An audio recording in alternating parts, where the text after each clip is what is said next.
일리아스 22권 헥토르의 죽음. 전에는 이제 아킬레우스가 참전하면서 신들도 같이 이제 본격적으로 전쟁에 참여했고, 결과는 그리스군을 돕는 신들이 일방적으로 우세했어요.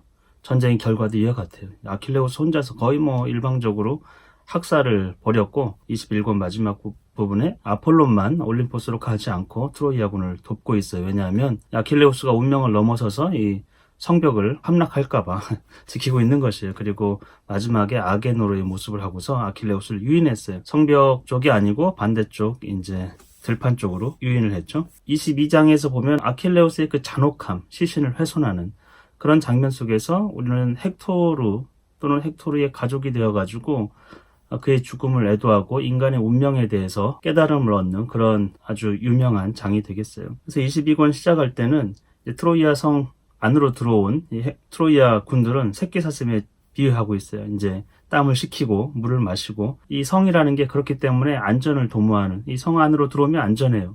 땀을 식히고 쉬고 물을 마실 수 있어요. 근데 성 밖에 있는 자가 하나가 있어요. 누구? 헥토르. 헥토르는 지금 스스로 자기 선택에 의해 가지고 성문으로 들어가지 않고 성문 앞에 버티고 있어요. 왜? 아킬레우스하고 싸우고자. 오행에 보면은 헥토르는 스카이아 이문 앞에서 버티고 서 있었다. 잔혹한 운명이 그를 그곳에 묶어놓았던 것이다. 표현이 멋있죠.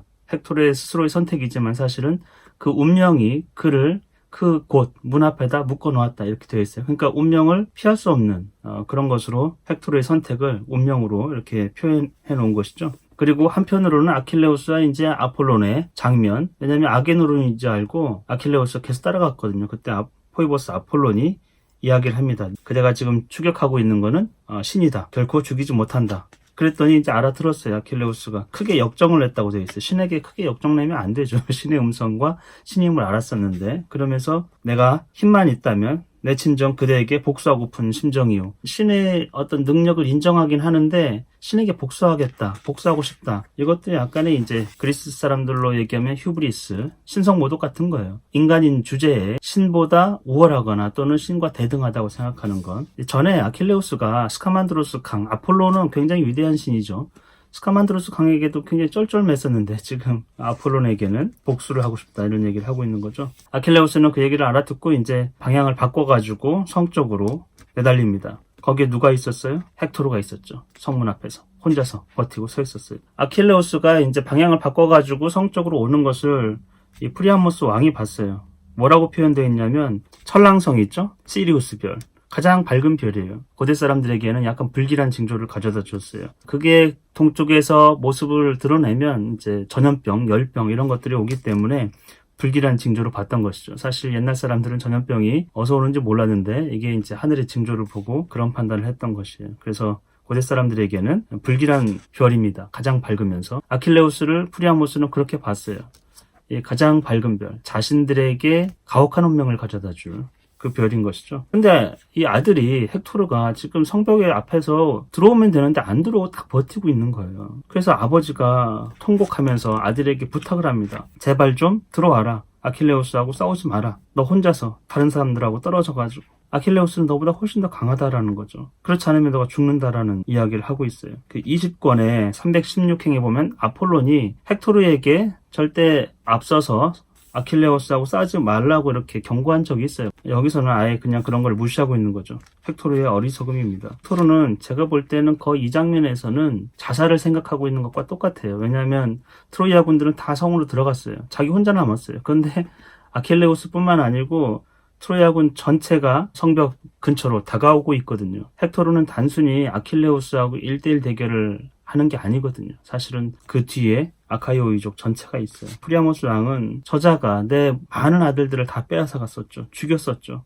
근데 지금 또 가장 귀한 아들 헥토르를 죽이려고 하고 있으니까 얼마나 마음이 심장이 떨렸겠어요. 리카온하고 폴리도로스가 있는지 보는데 보이지 않는다라는 거예요. 리카온하고 폴리도로스는 아킬레우스에게 죽었어요. 같은 어머니 배에서 태어난 프리아모스의 아들이죠. 어린 아들이에요, 어린 아들. 프리아모스는 그런 아들이 혹시 죽었더라도 헥토르만 산다면 위안이 된다고 그렇게 얘기를 해주고 있어요. 모든 아들보다도 그 헥토르 하나가 프리아모스에게는 훨씬 더 중요하게 여겨지고 있습니다. 헥토르는 사실은 트로이아의 구원자이고 방패이고 도성이고 안전을 보호하는 자였거든요. 아버지는 자기의 가련한 운명을 불쌍히 여겨가지고 제발 좀 들어오라고, 네 목숨을 생각하라고, 아버지를 생각해서 네 목숨을 생각하라고 얘기를 하는 것이죠. 그러면서 자기 운명을 한탄합니다. 늙음하게 온갖 불행을 눈으로 보고 있다라는 것이죠. 비참한 운명에 아비를 생각하라. 아들들은 살해되고, 수없이 많은 아들들이 살해됐어요. 지금까지도. 딸들은 끌려가 포로가 되고, 그러니까 앞으로 일어날 일들이죠. 두 딸이 유명한데, 이제 카산드라, 예언녀였죠. 카산드라도 아가멤논의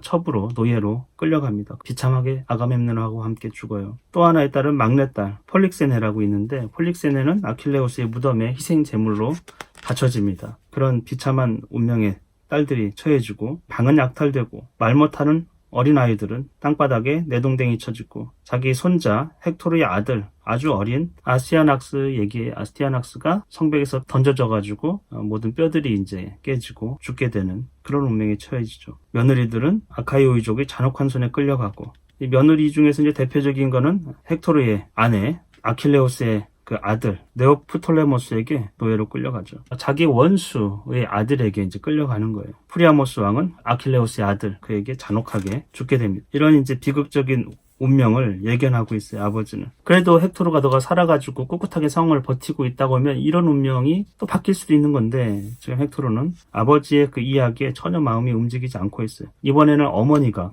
젖가슴을 드러내 보여주고 있어요. 옷을 풀어가지고 이 젖가슴, 어렸을 때 너에게 먹였던 이 가슴을 기억하라는 것이죠. 이 젖가슴을 두려워하고 나를 불쌍히 여겨라.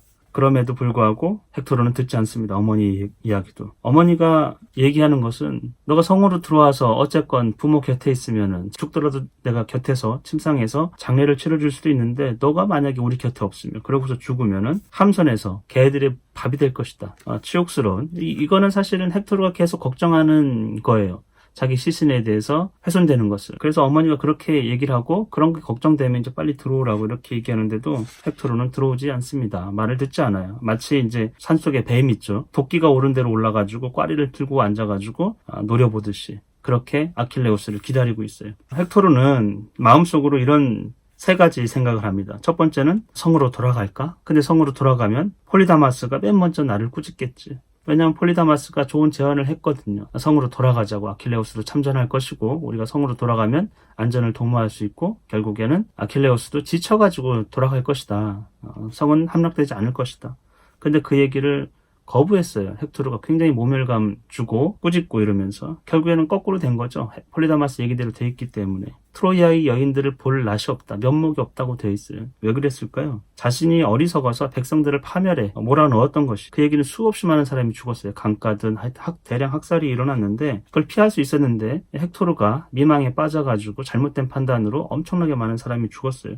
그러면 이 전사자들, 죽은 젊은이들, 그들은 누구의 아들이에요? 어머니가 있어요. 늙은 어머니가 있을 수도 있어요. 그리고 아내가 있는 사람들이에요. 젊은 아내들, 누이가 있거나 동생이 있거나 또 자식이 있거나, 그 가족들, 전사자들이 가족들의 그들의 원망, 그거를 헥토르가 견딜 수 있느냐? 사실은 헥토르 같은 성격이면 견디기 어려울 거예요. 고결하고 고매하고 그런 성격들 있죠. 도덕적이고 자신의 능력을 과신했던 것이지, 헥토르는 아가멤논하고는 많이 달라요. 아가멤논은 그래놓고서는 내가 미망에 빠졌소이다, 제우스 탓을 할 수도 있다는 거죠. 제우스가 그렇게 미망에 빠뜨려가지고 내가 잘못된 판단을 했다, 이렇게 하고 그냥 넘어갈 텐데, 헥토르의 성품은 아가멤논하고는 좀 많이 다르죠. 그걸 견딜 수가 없었던 거예요. 그리고 두 번째 선택은 맞서 싸우는 것이에요. 헥토르는 결국엔 맞서 싸울 것이에요. 왜냐하면 맞서 싸우는 것은 죽더라도 명예를 준다라는 거고, 첫 번째 성으로 도망가는 거는 살더라도 불명예스러운 거예요. 계속해서 비난을 당할 거기 때문에. 그리고 여러분이 성으로 들어가면 또 언제 나올지 몰라요. 아킬레우스가 있는 한에서는. 아킬레우스 자발해서 진짜 전쟁에 실직 나가서 돌아가지 않는 한에서는 계속 성에 틀어박혀 있어야 되고, 그러면 계속 그 얘기를, 죽은 사람들, 아내와 부모들의 이 얘기를 계속 들어야 되니까 그거 굉장히 싫었겠죠. 하루 이틀이면 견디겠지만 9년이나 되었고 10년 차 있고 또 앞으로 얼마나 더 갈지 알 수 없는 일이기 때문에 헥토르는 맞서 싸우기로 결정합니다. 차라리 죽더라도 명예를 위해서 죽겠다, 이런 얘기를 해요. 세 번째는 다 무기를 버리고 아킬레우스에 찾아가는 것이죠. 무장을 해제한 상태에 적이 오면은 그래도 그거를 잔인하게 죽이지는 않겠지, 이런 이제 일말의 희망. 그러면서 헬레네도 주고 그녀가 가져왔던 보물도 주고 또 도시의 절반, 장로들도 설득해가지고 재산의 절반을, 엄청난 재산이겠죠 사실은, 그걸 돌려준다고 하면 아킬레우스가 그 제안을 받아들일까? 생각해보니까 안 그럴 것 같아요. 아킬레우스는 그런 사람이 아니에요. 결국에는 무장을 해제하고 가면은 바로 죽일 것 같은 거죠. 그래가지고 싸우기로 결정을 합니다. 근데 그의 손에 영광스럽게 죽는 편이 나에게는 훨씬 더 나을 것이다. 이런 판단을 하고 있는 거예요. 그의 손에 죽더라도 영광스럽게 죽는 것이 나에게는 더 나을 것이다. 이런 것이죠. 그게 이제 고대 사람들의 일반적인 생각이었을 수도 있어요. 명예를 엄청 중시하거든요. 살아있을 때도 명예, 죽더라도 그 명예가 지켜지는 것, 불명예스러운 죽음, 그것은 후대에도 계속 이어지기 때문에 피하고 싶은 것이죠. 그런 결정을 하고 어디 이제 혹시라도 제우스가 나에게 명성을 주는지 한번 지켜보려고 싸우겠다고 합니다. 그래서 아킬레우스 점점 다가와요. 물풀의 나무 창을 휘두르면서 막 다가와요. 그 모습이 마치 타오르는 불이나 태양과 같이 비유되고 있어요. 그 모습을 보자 헥토르가 겁이 났어요. 그래서 그 자리에서 있지 못하고 성문을 뒤로 하고 달아나기 시작해요. 트로이아 성벽을 따라서 이렇게 달아났거든요. 3바퀴나 돌았어요. 망대와 바람에 나부끼는 무화과나무 옆을 쌩 지나고 거기 이제 두 샘물이 자꾸 나오는데 두 샘물은 스카만드로스 강의 수원이에요. 그 강이 시작점이에요. 물이 이제 거기서부터 시작해가지고 흘러내려서 큰 강을 이루게 되는 건데 두 개의 샘물이 있어요. 하나는 뜨거운 물이 나오고 하나는 찬물이 나온대요. 평화로운 시절에서는 전쟁이 일어나기 전에는 그곳에서 여인들이 빨래를 했어요. 아이들을 데리고 고운 딸들, 젊은 여자들, 어머니들 이렇게 와가지고 옷을 빨던. 그러면 그 샘터에서 이제 웃음소리도 있고 같이 노래도 부르고 그런 이제 평상시에 평화로운 모습들을 그려주는 거죠. 근데 지금은 두 사람이, 두 전사가 죽음을 가지고 쫓기는 그런 상황인 것이죠. 같은 장소가 평화 시에는 어떠했고 전쟁 시에는 어떠했는지를 자꾸 대비를 시켜주고 있어요. 그럼으로써 우리에게 평화가 주는, 일상이 주는 그 가치, 우리가 일상을 계속 평화롭게 보내는 거 있잖아요. 매일매일. 그것이 행복이라는 거예요. 일리아스를 가만히 읽다 보면은 전쟁이 아닌 이전에 그냥 평화로웠던 그 하루하루가 행복했던 거예요. 물론 고통도 있었겠지만 전쟁 상황에서 과거를 생각해 보니까 그렇다라는 것이죠. 달리기를 하잖아요. 이미 경주에 원래는 이제 상금 이런 것들이 뭐 여인이라든지 황금이라든지 세발솥이라든지 그것을 타기 위해서 경주를 하잖아요. 근데 이 사람들은 트랙 경주를 하는 것 같은데 헥토르하고 아킬레우스가 헥토르의 목숨을 걸고 뛰고 있다라는 거예요. 상금이 헥토르의 목숨이에요. 결국에는 헥토르가 이길 수 없는 경기라는 거예요. 이거는 누가 희생되느냐? 헥토르가 희생된다는 거예요. 헥토르의 목숨이 걸린 경주다. 이렇게 보고 있어요. 3바퀴를 돌았어요. 신들도 다 보고 있어요. 또한 성벽에서 인간도 보고 있고 아카이오 귀족도 다 보고 있었을 거예요. 들판에서. 근데 제우스가 마음이 아파요. 헥토르 때문에. 여지까지 자기에게 굉장히 잘해줬거든요. 제사도 잘 지내주고. 그래서 혹시 신들에게 물어봅니다. 헥토르를 그냥 죽일까 아니면 죽음에서 구해줄까? 이랬더니 아테네가 발끈하면서 이전에 사르페돈에 대해서도 똑같았어요. 사르페돈 자기 아들이기 때문에 제우스가 살려줄까 이런 고민을 하고 있을 때 헤라가 이미 오래전에 정해진 인간의 운명, 그 필멸의 인간, 그것을 죽음에서 구해주는 것은 말이 안 된다고 얘기했던 것처럼 아테네가 헤라가 했던 얘기를 그대로 거의 비슷하게 얘기하고 있어요. 그래서 제우스가 상냥하게 얘기합니다. 진심은 아니다. 그러면서 그러니 내 마음대로 좋을 대로 행하고 더 이상 주저하지 마라.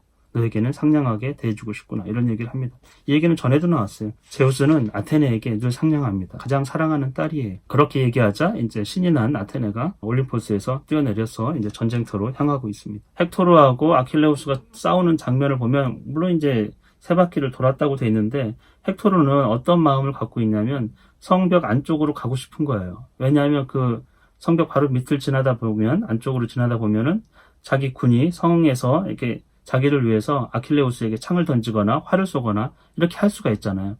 그러니까 가까이 가고 싶었던 건데 아킬레우스는 도리어 헥토르가 성벽 쪽으로 가지 못하도록 늘 먼저 그쪽을 지키고서 밖으로 내모는 거예요. 들판 쪽으로. 헥토르는 성벽 쪽으로 가고 싶어도 못 가는 그런 상황으로 연출되고 있어요. 사실 이제 아킬레우스가 훨씬 전략적으로도 한 수 우위고 헥토르의 생각을 이미 다 읽고 있는 것이죠. 두 사람의 모습이 마치 꿈속에서 달아나는 자를 추격하려 해도 되지 않는 것처럼 꿈속에서 우리가 그럴 때 있잖아요. 여러분이 만약에 이제 누가 달아나고 누가 쫓는 그런 상황 운동장에서 많이 하죠. 도망갈 때. 도망가는 자는 안전하게 도망갈 수도 없고 쫓는 자는 그렇다고 잡을 수도 없는 계속 도망가자는 누가 하나 포기할 때까지 쫓기는 자의 마음은 두근두근 거리는 거죠. 사실은 이제 아폴론이 계속해서 그 무릎에 힘을 주고 지켜줬다고 돼 있어요. 북돋아주고. 그렇지 않았으면 헥토르가 이미 죽었다라는 거죠. 헥토르하고 아킬레우스하고 누가 더 발이 빠르고 누가 더 힘이 세고, 당연히 아킬레우스가 더 빠르고 힘이 세거든요. 그나마 잡히지 않고 계속 도망갈 수 있었던 거는 아폴론이 도와줬기 때문에 그래요. 아킬레우스는 백성들에게 머리로 신호를 보냈어요. 그 신호는 근처에 오지 말라는 거예요. 헥토르에게 누구도 창을 던지지 마라, 무기를 던지지 말라, 이런 거예요. 왜냐하면 아킬레우스 자신이 온전하게 영광을 받고 싶은 거예요. 전에 이제 파트로클로스 죽였을 때 그랬었죠. 헥토르가 사실은 세 번째 영향을 준 거거든요. 마지막에 이제 창을 꽂은 것이지만 아킬레우스는 온전하게 헥토르를 자기 손으로 죽이고 싶었던 거예요. 그래서 다른 사람들에게 창을 가지고 또는 다른 무기를 가지고 헥토르에게 던지지 못하도록 제지를 했어요. 그러니까 둘 사이에 그 굉장히 입장 차이가 있는 거죠. 헥토르는 어떻게든 자기 병사들이 자기를 도와주기를 바라고 있고, 아킬레우스는 어떻게든 자기 병사들이 돕지 않도록, 그래가지고 내 손으로 헥토르를 죽일 수 있도록 그러기를 열망하고 있는 거예요. 벌써 이제 입장 차이가 이 정도 된다고 하면 아킬레우스가 월등하다, 이렇게 우리가 볼 수 있을 거예요. 그래서 네 번째로 샘물가에, 아까 그 샘물은 어디입니까? 스카만드로스의 수원이라고 했어요. 시작점이에요. 거기에 이르렀을 때 제우스가 황금 저울을 이제 들었어요. 그래서 두 사람의 운명을 쟀어요. 그랬더니 헥토르의 운명이 밑으로 떨어졌어요. 하데스를 향했다, 이렇게 되는 거죠. 그래서 결국에는 헥토르가 죽음을 면할 수 없게 된, 운명적으로 이제 결정된 거예요. 그때 그 순간에 아폴론은 그의 곁을 떠났어요. 헥토르 곁을 떠났어요. 아폴론도 그 운명에 순응하는 것이죠. 그 운명을 넘어서서 어떤 행위를 할 수 없기 때문에, 대신에 펠레우스의 아들 아킬레우스에게는 아테네가 내려와가지고 그와 함께합니다. 전까지 신은 아폴론은 헥토르를 돕고 있었는데 그는 떠나버렸고, 이제 아킬레우스는 혼자 있었는데 이제 아테네 여신이 와가지고 그를 돕게 돼요. 결과는 뻔한 것이죠. 아테네의 도움을 받은 아킬레우스가 혼자 있는 헥토르를 죽일 것이에요. 그러면서 아테네가 이렇게 얘기합니다.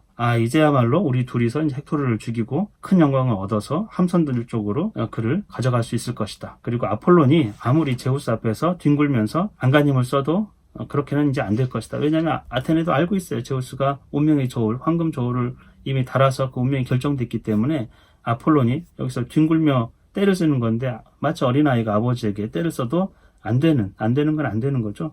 그렇게 묘사하고 있어요. 그래서 여기서 잠깐 기다려라, 숨을 돌려라. 여기는 어디예요? 스카만드로스의 그 수원이 되는 두 개의 샘물이 있죠. 거기에서 기다려라. 이 장소가 사실은 트로이아 입장에서는, 평화시에서는 빨래도 하고 여인들이 와가지고 그랬던 아주 그런 곳이었는데, 이제는 아킬레우스와 헥토르가 마지막 대결을 벌이는 곳, 결국에는 헥토르가 죽는 곳. 전에 스카만드로스, 이 강의 신은 트로이아를 위해서 싸웠어요. 아킬레우스하고 싸웠어요. 그래서 아킬레우스를 거의 죽일 뻔했어요. 그런데 헤파이스토스가 와가지고 당해내질 못했죠. 그래서 항복을 했어요. 그러면서 21권 359행에 보면은 그냥 아킬레우스 더러 성을 함락하든 말든 그냥 마음대로 하라는 식으로, 나는 이제 관여하지 않겠다, 이렇게 스카만드로스 강이 항복했잖아요. 그 강하고 연결된 그 샘에서 이제 마지막 누구의 피?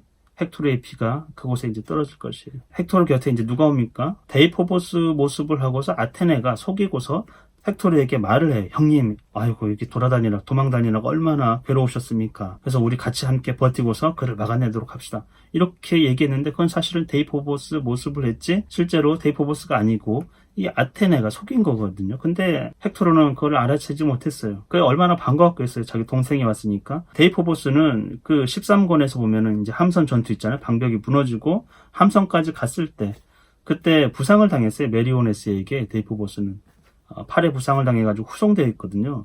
근데 이 장면에서 이제 다시 나오는데 여기는 가짜죠. 아테네가 변신한 가짜. 그랬더니 이제 헥토르가 반가워가지고 다들 성벽 안에서 그냥 나올 수가 없는데, 너만은 나를 구해주려고 감히 성벽 밖으로 나왔으니 더 앞으로 더 사랑해주고 더 잘해주겠다, 이런 식으로 얘기를 하니까, 형님 아닌 게 아니라 아버지, 어머니가 다 주위 사람들이 다 내 무릎을 잡고 나가지 말라고 간청을 했어요. 그만큼 모두들 다 두려워서 아무도 나올 수 없다라는 거죠. 헥토르가 지금 혼자서 저렇게 위기에 처해 있는데 아무도 헥토르를 구하려고 나오려고 하면 모두들 잡고 나가지 말라고, 너라도 목숨을 구하라고 간청하고 있는 그런 상황이었다라는 거예요. 그래서 자기가 그 두려움을 무릅쓰고 형을 도와주려고 나왔다. 그러면서 가만히 맞서 싸웁시다. 그리고 창을 아끼지 맙시다, 이런 얘기를 했어요. 이 창이 문제가 돼요. 창을 아끼지 맙시다 하면서 자기가 창을 계속 준비해가지고 형을 위해서 줄 것처럼 되어 있지만, 헥토르가 창을 던졌을 때 이제 창이 없잖아요. 그때 데이포보스 동생에게 창을 달라고 했는데 동생은 없는 거예요. 그때서야 헥토르가 속은 줄 알았죠. 그래서 이 창이 문제가 되고 있어요. 어쨌건 이제 데이포보스의 말에 설득이 됐어요. 사실은 아테네의 말에 설득됐죠. 더 이상 도망가지 않고 이제 맞서 싸우기로 그렇게 결정합니다. 말싸움을 하기 시작해요. 헥토르가 부탁을 해요. 시신에 대해서. 계속 헥토르는 시신에 굉장히 집착을 합니다. 1대1 대결할 때마다 시신을 훼손하지 말고 장례를 치를 수 있도록 해주자고. 나도 이제 아킬레우스 너를 죽이면은 너의 시신을 너희 부족 아카이오 이족에게 돌려주겠으니까 너도 그렇게 해달라, 이렇게 얘기했는데, 그런 얘기는 사실은 누가 지금 죽을 거라는 거예요. 시신에 굉장히 집착하는 사람이 죽는 것이고 수세에 몰리는 것이죠. 헥토르가 죽을 것이고, 그리고 두 번째는 진짜 시신 훼손이 일어나요. 이렇게 하지 말자고 얘기하는 것, 그런 언급 자체가 실현되는, 반대 상황이든 진짜든 실현되는 것, 그런 것들을 우리가 볼 수 있어요. 그랬더니 아킬레우스가 너하고 나는 합의할, 우리는 맹약이란 있을 수 없다, 마치 늑대와 새끼양이 한마음 한뜻이 될 수 없는 것처럼 전혀 다르다는 거예요. 원수하고는 친구가 될 수 없다, 이런 식의 비유를 하고 있는 것이죠. 1대1 대결을 벌입니다. 헥토르가 일단 첫 부분에서는 굉장히 잘 싸웠어요. 아킬레우스가 창을 던졌는데 헥토르가 피했어요. 아킬레우스의 창을 피한 것이죠. 그런데 아테네가 그것을 몰래 집어들어가지고 백성들이 목자인 헥토르 몰래 아킬레우스에게 돌려줬다고 되어 있어요. 아킬레우스가 창을 던졌는데 헥토르가 싹 피했어요. 땅에 꽂혔죠. 꽂혔는데 헥토르는 모르고 있어요. 근데 아테네가 몰래 그 창을 다시 아킬레우스에게 가져다 줬다라는 거예요. 마법 같은 일이 벌어진 것이죠. 헥토르는 그걸 모르고 이제 내 차례다 하고 강하게 이제 던졌는데 그 창이 방패에 맞아가지고 그냥 튕겨져 나가버렸어요. 이 방패는 신이 만들어준 것이기 때문에 뚫을 수가 없는 것이죠. 헥토르의 그 무구, 방패, 이것도 파트로클로스 것을 뺏어가지고 했기 때문에 자기의 무구도 사실은 불사의 신이 준 것이거든요. 그래서 이렇게 피하지 말고 정정당당하게 맞서서 자신감 있게 했으면 좋았을 것을, 이런 생각이 좀 들긴 하네요. 방패 한복판에 맞았는데 완전히 튕겨져 나가버렸어요. 그래서 창이 없으니까 자기 동생 데이포보스를 불렀어요. 그런데 없어요. 그때서 깨달았어요, 헥토르는. 이제야말로 신들께서 나를 죽음으로 부르시는구나. 이제 죽을 때가 되었다는 걸 알고 있어요. 미망에 빠졌던 거, 속임을 당했던 거, 아테네가 나를 속였구나. 어쩐지 내 동생은 지금 성벽에 있을 텐데 그는 부상을 당했으니까. 그런 깨달음이 뒤늦게 온 것이겠죠. 이제 죽음을 피할 길이 없구나. 그러면서 제우스와 아폴론을 약간의 원망을 합니다. 전부터 자기를 도와줬던 제우스, 아폴론. 근데 지금 그것이 그들이 뜻이었나? 내가 죽는 것이? 이제는 왜 안 도와주지?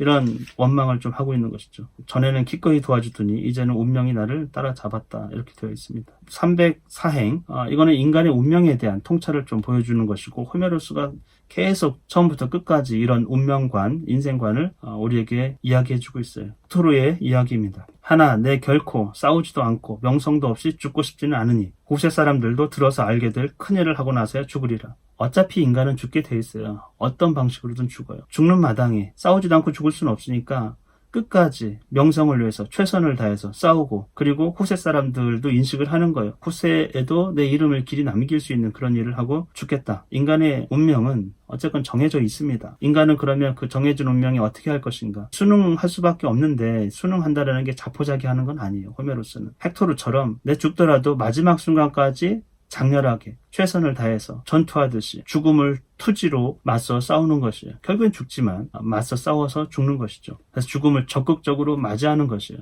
죽음을 소극적으로 피하다가 어떻게 죽는 것이 아니에요. 트로이아 사람들도 그렇고 그리스 사람들도 그렇고 불명예는 등에 창을 맞는 거예요. 도망가다. 근데 앞쪽에 맞는 거는 명예로운 거예요. 두려움 없이 맞서서 운명에 맞서 싸우다가 그 창을 가슴이나 앞쪽에 맞는 거, 그런 것을 명예롭게 생각했던 것이거든요. 호메로스의 일리아스는 일관되게 그런 인생관을 우리에게 보여주고 있어요.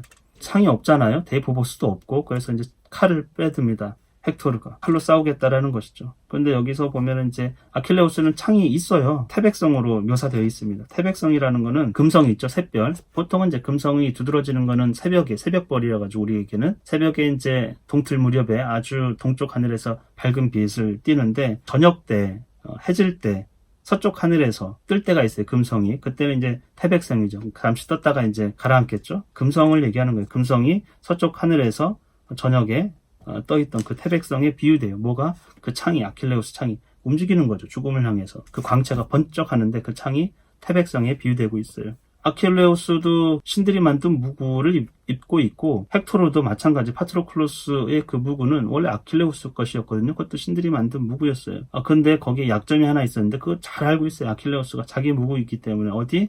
이 쇄골이 어깨에서 나와서 목을 감싸는 이 부분 있죠? 이 부분이 약점이에요. 그 부분이 드러났어요. 약간 고개를 들었는지 아킬레우스 정확하게 창을 밀어 넣었어요. 목 쪽으로. 그래서 뚫고 나갔다고 돼 있어요. 목을 뚫고 창이 나간 거예요. 잠깐의 숨, 호흡이 있고 그때 이제 헥토르가 이야기를 합니다. 목숨과 무릎과 아버지의 이름으로 애원하는데 내 시신은 선물을 받고 돌려줘라. 부모님에게 돌려줘라. 나를 화장할 수 있도록 해달라. 그랬더니 아킬레우스가 약간 짐승 같은 얘기를 합니다. 내 손수 9대의 살을 점여서 날고기로 먹고 싶은 심정이다. 절대 돌려줄 수 없다라는 거죠. 죽은 것으로 만족하지 못한다라는 거예요. 자기가 날고기로 점여 먹고 싶다라는 거예요. 거의 뭐 짐승 상태, 협상 불가한 상태이죠. 마치 아까 늑대와 새끼 양처럼 결국에는 헥토르는 새끼 양인데 죽여라. 어차피 죽었어요. 죽을 거예요. 근데 그 시신은 부모님께 돌려줘라. 돈을 받고 돌려줘라. 내가 네 시신 날로 먹고 싶은데 지금 돌려주게 생겼냐 이런 얘기를 하고 있는 거죠. 그대의 머리에서 개를 쫓아줄 사람은 아무도 없을 것이다. 개밥이 되겠다라는 것이죠. 근데 사실은 이거는 실현되지 않는 거예요. 그런 표현을 썼지만 아포로디테가 밤낮으로 개를 쫓아줬다고 돼 있어요. 그 뒤에 권에서 보면 헥토르의 시신은 훼손되지 않아요. 신들이 아포로디테와 아폴론이 계속 보호해주고 있어요. 프리아모스가 어마어마한 그대의 몸무게만한 황금, 사람 몸무게만한 황금이면 엄청난 가치를 갖겠죠. 그런 거를 갖고 와도 안 돌려주겠다고 얘기했어요. 그런데 사실은 어떻습니까? 실제로는 프리아모스가 많은 보물을 갖고 와가지고 헥토르의 시신을 돌려달라고 했을 때 돌려줘요. 이것도 거꾸로 된 예언이고 결국에는 이루어집니다. 거꾸로 이루어지는 것이죠. 시신을 돌려주게 될 것이에요. 아킬레우스의 마음이 바뀌는 것이죠. 점차적으로 바뀌는 장면이. 그래서 짐승의 상태에서 점점 문명화된 온화한 인간으로 바뀌는 모습들이 이 헥토르를 죽인 이후에 심정의 변화들을 우리가 보게 될 것이에요. 그런 얘기를 들으니까 헥토르가 죽는 마당에 예언을 합니다. 죽음에 대한 예언을 또 하고 있어요. 너는 내 말을 들을 사람이 아니다. 나는 너가 어떤 인간인지 알겠다. 이러면서 나중에 파리스와 포이보스 아폴론이 그대의 용기에도 불구하고 스카이 아이문에서 그대를 죽이는 날 예언을 하고 있어요. 결국에 누구에게 죽어요? 파리스하고 아폴론에 의해서, 활에 의해서 문 앞에서 죽는다라는 것이죠. 나 때문에 그대에게 신들이 노여움이 내리지 않도록 조심하라. 시신을 훼손하지 말라는 얘기를 하고 있는 건데 아킬레우스 계속 너무 시신을 훼손해요. 그래서 사실은 신들이 노여움을 사고 있어요. 그런 이제 경고를 한 것이죠. 그게 마지막 말이에요. 그리고선 목숨이 떠납니다. 아직 헥토르는 젊어요. 아들도 굉장히 어려요. 그 아들을 두고 이제 떠난 것이죠. 죽은 것이에요. 내 죽음의 운명은 제우스와 다른 불사신들께서 이루시기를 원하시는 때 언제든지 받아들이겠다. 이게 운명에 대한 수용. 아킬레우스는 이전에도 얘기했습니다. 신들이 정한 날, 정해진 방법과 정해진 때에 내가 받아들이겠다. 기꺼이 받아들이겠다. 그러니까 죽음을 피하지 않겠다라는 거예요. 그때까지 아킬레우스도 마찬가지 헥토르처럼 최선을 다해요. 사실 우리 현대인 같은 경우에는 굉장히 비굴하죠. 사실 죽음보다 더, 내 생명보다 더 귀한 것이 있을까? 무엇이든 그걸 피하고 싶어 하죠. 근데 고대인들은 그렇지 않아요. 죽음이라는 게 늘상 우리 자신의 삶 가까이에 있어요. 어머니는 아이를 낳다가 죽을 수 있어요. 굉장히 출산하면서 죽는 확률도 굉장히 높고 어린아이도 나면서 죽는 확률도 굉장히 많고 어렸을 때 이런저런 질병으로 다 죽어요. 아마도 이제 기대 수명 자체가 한 남자 해봐야 35이 안 됐을 거라고 얘기해요. 학자들은. 그리고 여자는 한 25 정도? 보통은 그 정도 하면 살 만큼 살고 죽는 거예요. 그러니까 죽음은 너무 일상적으로 보게 되는 그런 것이었거든요. 그러니까 그 죽음을 피할 도리도 없고 맞서서 이왕에 짧게 사는 건데 그런 생각을 그들의 세계관에서는 그렇게 하고 있는 것이죠. 아킬레우스는 죽은 자에서 이제 청동을 뽑고 무구를 벗겼어요.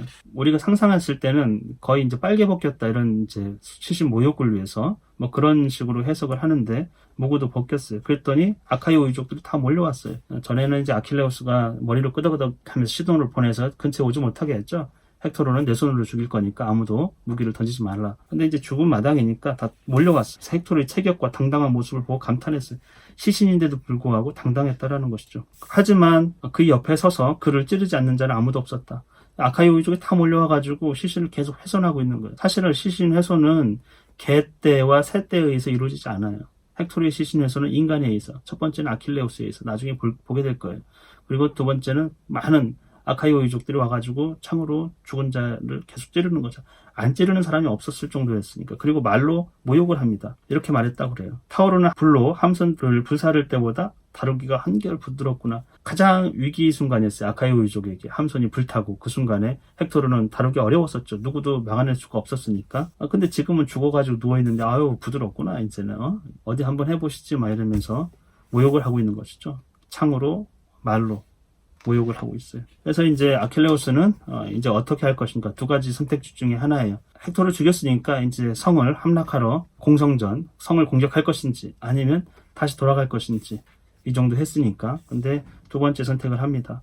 왜냐면 파트로클로스의 장례가 아직 안 끝났고 그거 그대로 거기에 있으니까 친구 생각을 한 거예요. 그래서 함선으로 돌아가자고 얘기를 합니다. 그러면서 또 하나 헥토르에게 치욕적인 일을 생각해냈어요. 아킬레우스는 어떻게 했냐면 두 발 있죠, 뒤쪽에 힘줄 뒤꿈치 쪽에서 복사뼈까지 뚫었어요. 그리고선 거기에 속과즙 끈으로 묶어가지고 헥토르를 전차에 매달았어요.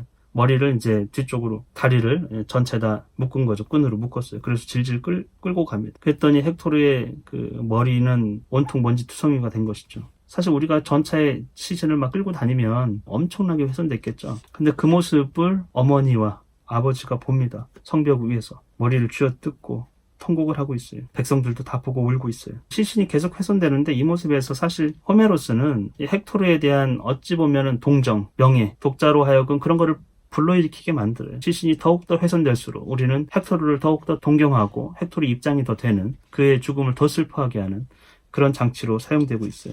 그리고 프리아모스가 이야기를 합니다. 그대들은 염려되겠지만 내 혼자라서도 이 함선들을 찾아가서 내 아들을 찾아오겠다, 이런 얘기를 하고 있어요. 나중에 실제로 이 말이 이루어지고 있어요. 그도 나처럼 늙은 아버지가 있지 않는가, 아버지의 입장을 이해해서라도 아들을 돌려주지 않을까, 이런 희망을 갖고 있는 것이죠. 아킬레우스는 자기의 많은 아들을 죽였어요. 계속해서 슬픔을 가져다 주고 있어요. 그런데 그 모든 아들 다 합쳐도 헥토르만 못한 거예요. 헥토르에 대한 사랑은 다른 모든 아들들 합쳐도 헥토르에 대한 사랑이 더 큰 것이죠. 이런 얘기도 하고 있습니다. 차라리 그 애가 내 품에 죽었더라면, 어렸을 때 죽었더라면, 차라리 내가 품에 안고 그러고 있을 때 차라리 죽었더라면 더 좋았을 것을. 그러면 나는 실컷 안으면서 우러나 볼 수 있을 텐데, 지금 자기 아들의 시신, 그것이 지금 적군의 손에 가 있으니까 이 죽은 아들을 볼 수도 만져볼 수도 어려운 것이죠. 그 뒤에 또 어머니 헤카베가 통곡을 합니다. 내 아들아, 그리고 가련한 내 신세여, 어머니의 통곡이에요. 내가 살아서 무엇하리. 너는 온 도성의 자랑거리였고 트로이아의 구원자였고 신과 같은 자였고 큰 영광이었는데. 반면에 헥토르의 아내 안드로마케는 전혀 이 사실을 모르고 있어요. 뭘 하고 있었냐면 방에서 천을 짜고 술을 놓고 있었어요. 그리고선 헥토르가 싸움터에서 돌아오면 목욕할 수 있도록 더운 물을 데피고 있어요. 슬픈 장면이에요. 아내는 남편이 돌아오면 목욕할 수 있도록 준비를 하고 있어요. 남편이 돌아올 거라 생각하고, 또 헥토르가 전에 성으로 들어왔을 때 부인에게 했던 얘기가 있어요. 전쟁은 남자들에게 맡기고 집안일, 또 하녀들하고 함께 여인들이 일을 하라고 했었죠. 그 얘기를 잘 듣고 안드로마키가 남편이 얘기했던 대로 그대로 하고 있어요. 천을 짜고 술을 놓고 있어요. 목욕물을 데펴놓고. 남편의 시신은 부인이 준비한 그 목욕물에 씻겨질 운명이 아닌 것이죠. 사실 벌써 죽어가지고 훼손되고 있어요. 먼지를 뒤집어 쓰고 있는 거예요. 근데 안드로마키가 방에 있는데 성벽에서부터 울음소리가 들려오는 것이죠. 가만히 들어보니까 시어머니 헤카베의 울음소리예요. 통곡소리예요. 심장이 튀어나올 것 같고 무릎이 굳어버렸어요. 움직일 수가 없는 불길한 예감이 든 거예요. 왜 시어머니가 저렇게 통곡하고 있을까? 슬픈 일이 벌어진 것이고, 그건 곧 자기 남편이 죽음이 아닐까, 이런 재앙이 아닐까, 이런 생각을 하고 있는 것이죠. 그래서 성벽 쪽으로 갔어요. 미친 여자처럼. 자기가 남편을 잘 알고 있어요. 남편의 성향은. 그 용기에 있어서는 누구에게도 양보하지 않으니까 끝내 자존심 때문에 아킬레우스하고 맞서서 죽었을 것 같은 예감이 든 것이죠. 성벽에서 보니까 남편이 전차에 매달려가지고 끌려가고 있는 거예요. 그걸 봤어요. 그래서 정신을 잃어버렸어요. 쓰러져 버린 것이죠. 그래서 면사포가 떨어졌어요. 결혼할 때 썼던 면사포를 아직도 쓰고 있었던 것 같아요. 아프로디테가 결혼 선물로 줬던 것이에요. 그리고 많은 여인들이 흐느껴 울고 있습니다. 부인이 자기의 운명을 통곡하고 있어요. 이제 과부가 되었다, 이것이죠. 자기의 아들 아스티아낙스, 그는 이제 고아가 된 것. 사실은 어머니가 있는데 계속 고아라고 얘기를 하고 있어요. 아버지가 없는 상태인 것이죠.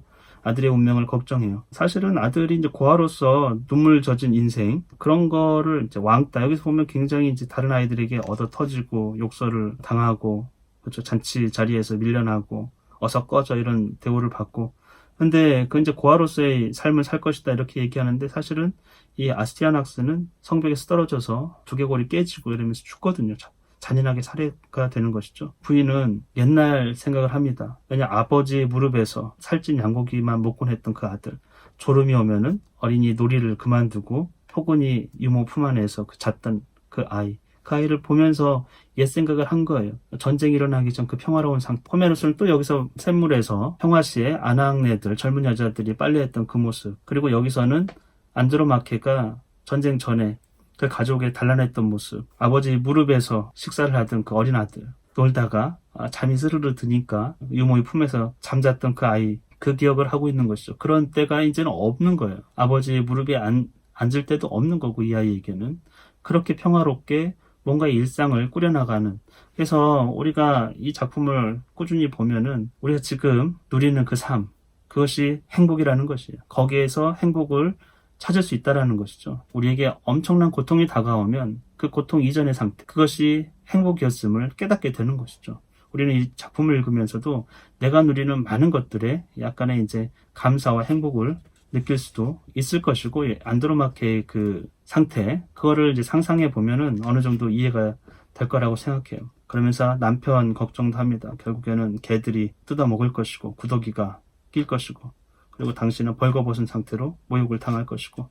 근데 여기에는 우리 궁전에는 당신을 위한 아름다운 옷들이 가득한 것이죠. 남편의 옷들, 수도 없이 많은 옷들. 근데 남편은 훼손된 그 시신, 뻘게 벗겨져가지고 그 옷을 더 이상 입을 수 없는, 그러니까 더 마음이 아픈 것이죠, 부인에게는. 그래서 그 옷을 다 불태워 버릴 것이라고 울면서 그런 이야기를 하고 있어요. 그래서 22권은 문학적으로 우리에게 부모님과 그 부인의 그 통곡, 애절함, 그 운명에 대한 그 이야기, 그런 것들 우리에게 공감을 많이 일으켜 주고 있는 아주 중요한 장이라고 생각해요.